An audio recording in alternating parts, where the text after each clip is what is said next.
Praise the lord. హల్లెలూయా. సమస్త మహిమ ఘనత ప్రభావములు మన ప్రభు అయిన యేసుక్రీస్తునకు మాత్రమే కలుగును గాక. ఆమేన్. పరలోకానందం ప్రోగ్రామ్ని వీక్షిస్తున్న బ్రదర్స్కి, సిస్టర్స్కి అందరికీ నా ప్రత్యేకమైన వందనాలు తెలియజేస్తున్నానండి. దేవుడు మీ కుటుంబాలని బహుగా సమృద్ధముగా దీవించి ఆశీర్వదించును గాక. ఆమేన్. ఈ రోజున వాక్యం వింటున్న డియర్ బ్రదర్స్ అండ్ వాక్యం వింటున్న డియర్ సిస్టర్స్, ప్రతి ఒక్కరు శ్రద్ధ కలిగి వాక్యాన్ని వీక్షించండి. తప్పనిసరిగా దేవుడు మీ జీవితంలో ఒక గొప్ప కార్యాన్ని జరిగిస్తున్నాడు. అందించబడుతున్న యొక్క శ్రేష్టకరమైన వర్తమానాలను విని మీ జీవితంలో మీరు బలపడుతున్నారని చెప్పి నేను ఎంతగానో నమ్ముచున్నాను. అందుని బట్టి దేవుణ్ణి స్తుతించడం అనేది జరుగుతుంది. ప్రార్థన. మహాపరిశుద్ధుడైన నా తండ్రి, నీకే స్తుతులు. నీ బిడ్డలమైన మేమందరము నీ వాక్కును వినుటకు సిద్ధముగా ఉంటుండగా వాక్యములో ఉన్న సత్యాలను, మర్మాలను మాకు బయలుపరచమని, వాక్యము ఆది నిమిషము మొదలుకొని ఆఖరి నిమిషము వరకు నీ సన్నిధి, నీ ప్రత్యక్షత మాతో ఉంచమని, ప్రతి ఒక్కరితో ముఖాముఖిగా బహుసూటిగా స్పష్టముగా అందరికీ అర్థమయ్యే రీతిలో గొప్ప కార్యాన్ని జరిగించమని, మీరే మహిమ ఘనత ప్రభావములు పొందమని నజరేయుడైన యేసుక్రీస్తు నామములో అడిగి వేడుకొని పొందుకుని ఉన్నాం మా తండ్రి. ఆమేన్. ఈ రోజున ఆలోచన చేసినట్లయితే టైటిల్లో మనం చూస్తున్నట్లుగా ఆ రాత్రి ఏం జరిగింది. ఈ రోజున ఆలోచన చేయండి, అది ఏ రాత్రి, అసలు ఆ రాత్రి ఏమి జరిగింది. ఈ రోజున ప్రతి ఒక్కటి క్లుప్తముగా ధ్యానించుకుందాం. ఒక దేశములో కొంతమంది పురుషులు ఏం చేస్తున్నారు అని అంటున్నట్లయితే రాత్రిపూట గొర్రెలను కాచుకుంటూ ఉంటున్నారు. సాధారణముగా ప్రజలందరూ ఎప్పుడు కాస్తారు గొర్రెలు అని అంటున్నట్లయితే ఉదయకాల సమయమునందున లేకపోతే మధ్యాహ్న కాల సమయమునందున కాస్తారు. ఈ రాత్రికాల సమయమునందున గొర్రెలను మేపుచూ ఉంటున్నారు. అంటే పొద్దున నుంచి వాళ్ళు వ్యత్యాసమైన వాళ్ళ పనులలో ఉండి గొర్రెలని మేపుదాము అని చెప్పి రాత్రికాల సమయమునందున వాళ్ళు అక్కడ ఆ ప్రాంతములు ఆ గొర్రెలను తీసుకొని వెళ్ళి మేపుచూ ఉంటున్నారు. ఏ అనే వ్యక్తికి కొన్ని గొర్రెలు ఉన్నాయి, బి అనే వ్యక్తికి కొన్ని గొర్రెలు ఉన్నాయి, సి అనే వ్యక్తికి కొన్ని గొర్రెలు ఉన్నాయి. ఆ పొలంలోనికి వెళ్తున్నాయి, ఆ పొలంలో ఉన్న గడ్డిని తింటున్నాయి, ఆకులు తింటున్నాయి, సమస్తము అన్ని శ్రేష్టకరమైనవి తింటున్నాయి. ఈ ముగ్గురు కలిసి లేకపోతే నలుగురు కలిసి కూర్చొని మాట్లాడుతున్నారు. నీ గొర్రెలేంటి, నీ గొర్రెలేంటి, మనం ఇంత కాస్తున్నాం కదా, గొర్రెలేంటి అని చెప్పి వాళ్ళ సంభాషణలు గొర్రెల విషయం నిమిత్తమే మాట్లాడుతూ ఉంటుండగా అకస్మాత్తుగా ఆకాశములో నుంచి ఒక వెలుగు వలె వాళ్ళ ముందు ప్రత్యక్షమైంది.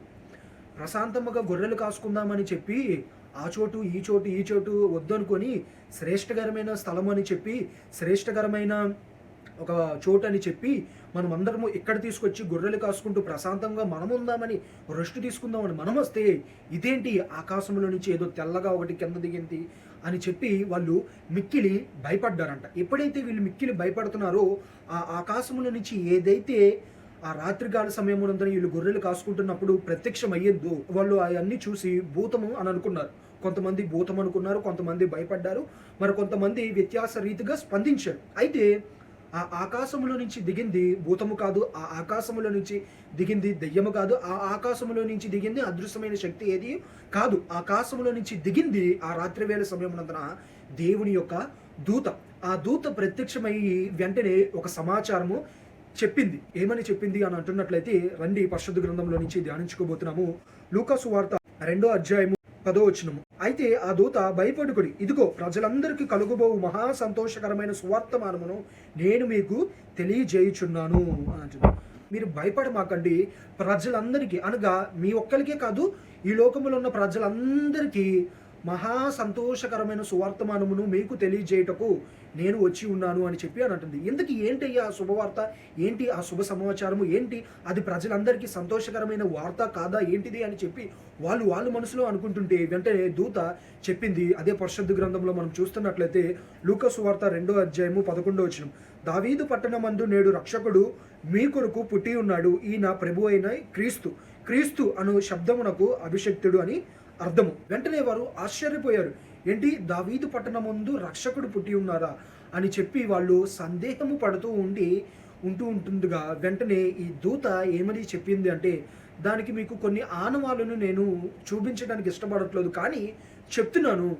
పలానా వేరున ఒక శిశువుని గుడ్డలతో చుట్టి ఒక చోటన ఉంచి ఉన్నారు అని చెప్పి సమస్తము చెప్పిన వెంటనే వీళ్ళు ఆశ్చర్యపోయి గబగబా ఆ స్థానము ఎక్కడుందో అని తెలుసుకొని ఇక్కడున్న వాళ్ళు ఆ మందలను మేస్తూ ఉంటున్న ఈ ప్రజలు వెంటనే గబగబ పట్టణంలోనికి వెళ్ళి ప్రజలతో చెప్పి వీళ్ళందరూ కలిసి పలానా చోటుకి వెళ్ళినప్పుడు ఆ దేవదూత ఏదైతే చెప్పిందో అది అసాధారణమైన రీతిలో చెప్పింది అంత ఉత్తిదే అనుకున్నారు. కానీ అక్కడికి వెళ్ళి చూస్తే అది నిజముగా జరగటం అనేది జరిగినది. దేవుణ్ణి స్తుతించటము మానలేకపోయి ఉన్నారు. ఈ రోజున ఆలోచన చేసినట్లయితే ఒక ప్రశాంతముగా గొర్రెలు కాసుకుందాము అని చెప్పి ఒక ఉద్దేశము నిమిత్తమే, ఒక ఆలోచన నిమిత్తమే, ఒక శ్రేష్టకరమైన స్థలము ఇది, గొర్రెలకి ఆహారము కింద మంచిగా ఉంటుంది అని చెప్పి వాళ్ళు భావించి అక్కడికి వెళ్తున్నప్పుడు అకస్మాత్తుగా ఒక దేవదూత వచ్చి ప్రత్యక్షమైనప్పుడు అదొక భూతము, అదొక ఏదో అని చెప్పి భయపడినప్పుడు భయపడమాకండి, ప్రజలందరికీ కలుగు మహా సంతోషకరమైన సువార్తమానము నేను మీకు తెలియజేయుచున్నాను. దావీదు పట్టణం ముందు నేడు రక్షకుడు మీ కొరకు జన్మించి ఉన్నాడు అని చెప్పిన వెంటనే వీరెంతో ఆశ్చర్యపోయి వెళ్ళి చూచిన తర్వాత దేవుణ్ణి స్తుతించలేక ఉండలేదు. ఎందుకు అని అంటున్నట్లయితే అంత గొప్ప రక్షకుడు, అంత గొప్ప రాజు మన కోసము జన్మించటం ఏంటి, మన కోసము మానవ రూపము ఎత్తటం ఏంటి అని చెప్పి వారందరూ ఆశ్చర్యపోయి ఉన్నారండి. ఈ రోజున వారి జీవితము మునుపు ప్రశాంతకరముగా ఉంది. ఎందుకు అని అంటున్నట్లయితే వాళ్ళకున్న గొర్రెల విషయం నిమిత్తమే, వాళ్ళకున్న పద్ధతుల విషయం నిమిత్తమే మంచిగా వాళ్ళు ప్రశాంతముగా ఉన్న జీవితంలో సడన్గా ప్రత్యక్షమయ్యి ఒకటి చూశారు, దాంతో వాళ్ళు భయపడ్డాడు. రెండోది చెప్పారు, దానికి భయపడ్డాడు. ప్రత్యక్షమవటమే కాకుండా అది మాట్లాడుతుంది ఏంటి అని చెప్పి వాళ్ళు భయపడ్డారు. మాట్లాడటమే కాదు, ఇదే మీకు ఆనవాళ్ళు అంటే మరి అక్కడికి వెళ్తే అక్కడ ఏముంటుందో తెలియదు, అక్కడ విషయం నిమిత్తమే భయపడ్డారు. ప్రశాంతముగా ఉన్న జీవితంలో భయం ఏర్పడింది. కానీ ఎప్పుడైతే సమాచారాన్ని తెలుసుకొని దానిని చూచి ఉన్నారో వెంటనే వారికి ఆశ్చర్యము కలిగింది. దేవుణ్ణి స్తుతించలేకుండా ఉండలేకపోయినారు. ఈ రోజున మన జీవితంలో కూడా మనకు కూడా దేవుడు ఒక రాత్రిని ఇవ్వడం అనేది జరుగుతుంది. ప్రశాంతముగా మనం ఉన్న జీవితంలో ఒక ఫోన్ కాల్ రావచ్చు, ప్రశాంతముగా ఉన్న జీవితంలో ఒక మెసేజ్ రావచ్చు, ప్రశాంతముగా ఉన్న మన జీవితంలో ఎవరో ఒకరు మనతో మాట్లాడవచ్చు. అయితే ప్రశాంతముగా ఉన్న మన జీవితంలో వస్తున్నప్పుడు ఏ విషయం నిమిత్తమే భయపడాల్సిన అవసరము లేదు. ప్రశాంతముగా ఉన్న వారి జీవితంలో దూతను పంపి గొప్ప శుభ సమాచారము, మహా సంతోషకరమైన సువార్తమానము వారికి ఎలాగైతే తెలియజేసి ఉన్నారో ఈ రోజున మన జీవితంలో కూడా దేవుడు అటువంటి గొప్ప కార్యములను, గొప్ప నూతనమైన కార్యములను, నూతనమైన ఆశీర్వాదాలతో దేవుడు మనల్ని నింపాలని, దీవించాలని చెప్పి ఆశపడుతూ ఉంటుండగా ఏ విషయం నిమిత్తమే జీవితంలో భయపడమాకండి, ధైర్యము వహించండి. దేవుడు మనతో పాటు ఉన్నాడు. ఆ రోజున గొర్రెల కాపరులకి దూత ఎలాగైతే వర్తమానము చెప్పిందో ఈ రోజున దేవుడు మన జీవితంలో అద్భుతమైన కార్యాలను, ఆశ్చర్యమైన కార్యములను, ఊహించలేని కార్యములను, మహాత్యకరమైన కార్యములను దేవుడు మన జీవితంలో జరిగించడానికి ఆ రోజున ఒక దేవదూతను వాడుకున్నట్టుగా ఈ రోజున సమ్ ఏ అనే వ్యక్తిని, సమ్ బి అనే వ్యక్తిని, సమ్ సి అనే వ్యక్తిని వాడుకుంటారు. అది మన జీవితాన్ని హాని చేయడానికో, మన జీవితాన్ని నాశనం చేయడానికో, మన జీవితాన్ని గందరగోళంలోనికి తీసుకువెళ్ళడానికో, మన జీవితాన్ని మంచిగా, శ్రేష్టకరముగా, ప్రశాంతముగా ఉన్న జీవితాన్ని తీసుకెళ్ళి టెన్షన్లోనికి తీసుకెళ్ళి, కంగారులోనికి తీసుకెళ్ళి, ఒక బాధలోనికి పెట్టడానికి కాదు. మరి దేనికి అని అంటున్నట్లయితే దేవుడు చేసిన కార్యాలన్నిటిని బట్టి స్తుతించడానికి దేవుడు మన ఈ స్థితి గుండా తీసుకువెళ్తాడు అనే విషయాన్ని ఈ సమయంలో అందరూ ప్రతి ఒక్కళ్ళు గ్రహించండి. పరిశుద్ధ గ్రంథంలో నుంచి లూకా సువార్త 2వ అధ్యాయము 8వ వచనం నుంచి క్లుప్తముగా ధ్యానించుకుందాం. ఆ దేశంలో కొందరు గొర్రెల కాపరులు పొరములలో ఉండి రాత్రివేళ తమను మందను కాచుకొని చుండగా ప్రభువు దూత వారి యొద్దకు వచ్చి నిలిచెను. ప్రభువు మహిమ చూడు వారి చుట్టూ ప్రకాశించినది. వారు మిక్కిలి భయపడిరి. అయితే ఆ దూత, భయపడుకుడి, ఇదిగో ప్రజలందరికీ కలుగుబో మహా సంతోషకరమైన సువార్తమానము నేను మీకు తెలియజేయుచున్నాను. దావీదు పట్టణమందు నేడు రక్షకుడు మీ కొరకు పుట్టి ఉన్నాడు. ఈయన ప్రభువైన యేసు క్రీస్తు. దానికి ఇదే మీకు ఆనవాలు. ఒక శిశువు పొత్తి గుడ్డలతో చుట్టబడి ఒక తొట్టిలో పండుకొని ఉండుట మీరు చూచెదరని వారితో చెప్పెను. అద్భుతమైన రీతిలో దేవదూత ప్రత్యక్షమైంది. వారికి ఒక గొప్ప శుభ సమాచారము తెలియపరిచింది. ఏంటి అని అంటున్నట్లయితే దావీదు పట్టణమందు నేడు రక్షకుడు మీ కొరకు పుట్టి ఉన్నాడు. ఈ రోజున మన జీవితం విషయం నిమిత్తమే వారు పట్టించుకోవట్లేదు, వీరు పట్టించుకోవట్లేదు, వీరు సహాయం చేయట్లేదు, వారు సహాయం చేయట్లేదు. ఏ విషయం నిమిత్తమే భయపడద్దు. పరిస్థితులు ఎన్ని ప్రతికూలముగా ఉన్నా, పరిస్థితులు ఎన్ని గడ్డుతనముగా ఉన్న, పరిస్థితులు ఎన్ని నీ జీవితము ఇంకా చావే పరిష్కారము అటువంటి స్థితిలోనికి తీసుకొచ్చేసినా సరే భయపడమాకండి. ఆ సమయములో ఉంటున్నప్పుడు ప్రశాంతముగా ఉన్న వారి జీవితంలో ఒక దూతను పంపి ఎలాగైతే దేవుడు ఒక గొప్ప శుభ సమాచారమును ప్రజలందరికీ తెలియజేసి ఉన్నాడు. ఈ రోజున నీ గందరగోళములో, ఈ రోజున ప్రతికూలపు పరిస్థితుల్లో, ఈ రోజున నీ గడ్డుతనములో, ఈ రోజున ఏంటి నెక్స్ట్ ఏంటి అని అనుకుని సందేహపడుతున్న నీ జీవితంలో దేవుడు ఒక వ్యక్తి ద్వారా, ఒక మనిషి ద్వారా, ఒక స్త్రీ ద్వారా, ఒక పురుషుని ద్వారా దేవుడు ఒక వ్యత్యాసమైన రీతిలో, ఒకవేళ నీ జీవితం విషయం నిమిత్తమే పనిచేయడానికి ఏ స్త్రీ అంగీకరించకపోయినా, ఏ పురుషుడు సహకరించకపోయినా సరే, దేవుడే దేవదూతని ఆ రోజున దింపినట్టుగా ఈ రోజు దింపగలడు.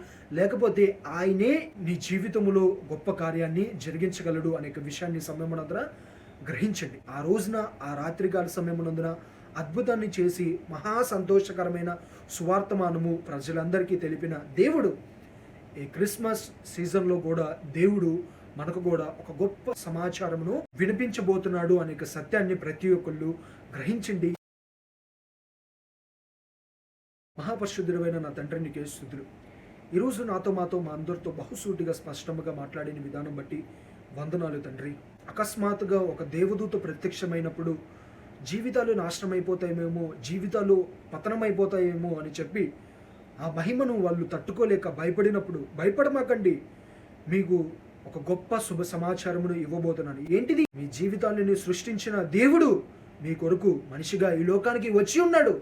ఎందుకని? మీ జీవితాలని రక్షించడానికి అన్నప్పుడు ప్రజలందరూ ఆశ్చర్యమైన రీతిగా ఈ రోజున మా జీవితంలో కూడా అనేక మంది జీవితాలలో కూడా వ్యత్యాసమైన రీతులలో వాళ్ళ జీవితంలో అనేకమైన శ్రమలు, శోధనలు గుండా వెళ్తూ ఉంటున్నప్పుడు ఆ రోజున దేవదూతను దింపిన రీతిగా ఆ రోజున వారి జీవితం నాశనం అయిపోకుండా ఒక పరిశుద్ధమైన రక్తాన్ని చిందించుటకు పరిశుద్ధమైన దేవుడే మీ కొరకు వచ్చి ఉన్నాడు అన్న రీతిగా ఈ రోజున మా జీవితంలో ఏర్పడుతున్న గందరగోళంలో, మా జీవితంలో వస్తున్న అన్ని ప్రతికూలపు పరిస్థితులు, మా జీవితంలో ఉంటున్న ప్రతి ఒక్క ఆటంకాల విషయముల నిమిత్తమే మీరే ఒక దేవదూతను పంపిమని, ఒక మనిషిని మీరే నిలబెట్టమని, ఒక గొప్ప శుభ సమాచారమును మాకు తెలియజేసి గొప్ప రీతిలో మా జీవితాలను దీవించి ఆస్వాదించి ఉన్నతమైన రీతిలో మమ్మల్ని నిలబెట్టమని నజరేయుడైన యేసుక్రీస్తు నామములో అడిగి వేడుకొని పొందుకుని ఉన్నాను మా తండ్రి. ఆమేన్. వాక్యం విన్న అందరికీ నా ప్రత్యేకమైన వందనాలు తెలియజేస్తున్నానండి. దేవుడు ఈ వాక్యాన్ని దీవించి బహుగా ఆస్వాదించను గాక. ఆమేన్.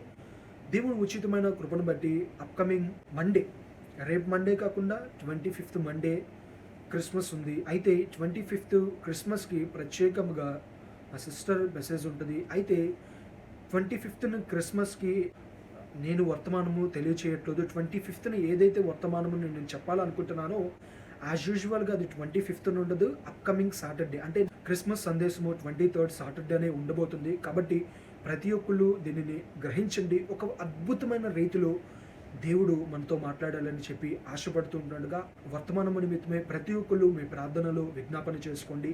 దేవుడు తప్పనిసరిగా మీ జీవితంలో ఒక గొప్ప కార్యాన్ని, నూతనమైన కార్యాలను జరిగించును గాక. ఆమేన్. God bless you all.